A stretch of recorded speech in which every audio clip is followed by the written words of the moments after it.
Vous voyez, c'est une cabane trouvée dans le bassin parisien qui date de 14 000 ans.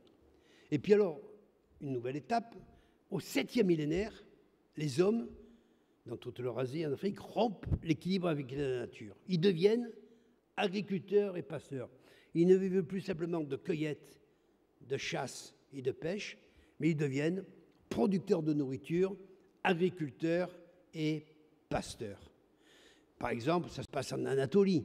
En Anatolie, des hommes élèvent des moutons, des chèvres, ils cultivent du blé, de l'orge, des légumineuses telles que les pois chiches, les vesses, les lentilles. Ça se passe en Afrique subsaharienne, dans la région du Tchad, autour d'un grand lac de Tchad bien plus grand que le lac actuel. Et là, ils cultivent le mil, par exemple. Ça se passe en Chine du Sud ou en Thaïlande, où les hommes inventent la culture du riz, mais aussi l'élevage du mouton, du cochon. Ça se passe en Amérique centrale, dans le sud du Mexique, où les hommes cultivent, au 6e, 7e millénaire, le piment, la pastèque, le haricot et, vous le savez bien, le maïs. C'est-à-dire qu'au 6e, 7e millénaire, dans différentes régions du monde, des peuples qui n'avaient aucun moyen de se rencontrer, de communiquer entre eux, de s'imiter, inventent, pour subvenir à leurs besoins, l'agriculture et l'élevage. Mais des hommes qui cultivent l'élevage ne sont plus des nomades. Ils s'installent, ils construisent des maisons. Et ici, une maison qui a été trouvée dans l'Hérault, tout près de Montpellier, c'est le site de Caucade, pas très loin du village de Valflonès, à une trentaine de kilomètres nord-ouest de Montpellier. On a construit des maisons en pierre. Alors, dans des régions comme le nord de la France, dans la vallée de l'Aisne, par exemple, il n'y avait pas de pierre. Ils faisaient des maisons en bois. Ou dans une région, je reviens d'un site situé en Sibérie, pas très loin d'Ekaterinbourg, où il n'y avait pas de bois, c'était la steppe. Ils construisaient des maisons en bois. Il n'y avait pas de pierre, ils construisaient des maisons en bois.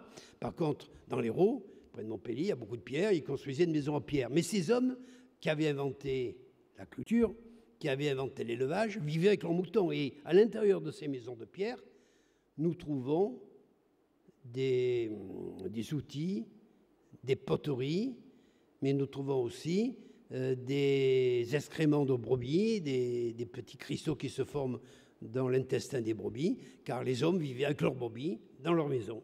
Mais avouez que ces maisons de pierre, comme ces maisons en bois, constituent un très grand progrès dans l'évolution de l'habitat. Ce sont les peuples sédentaires, agriculteurs et pasteurs.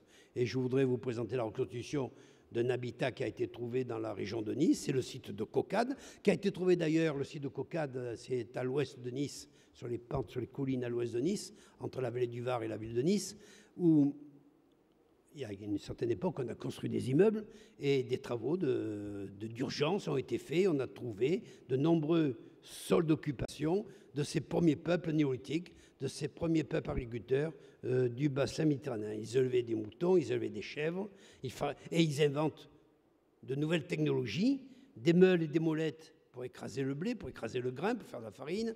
Ils inventent des céramiques, la poterie, pour conserver les laitages, pour conserver les céréales. Ils fabriquent des petites haches polies qui sont des herminettes pour travailler la terre.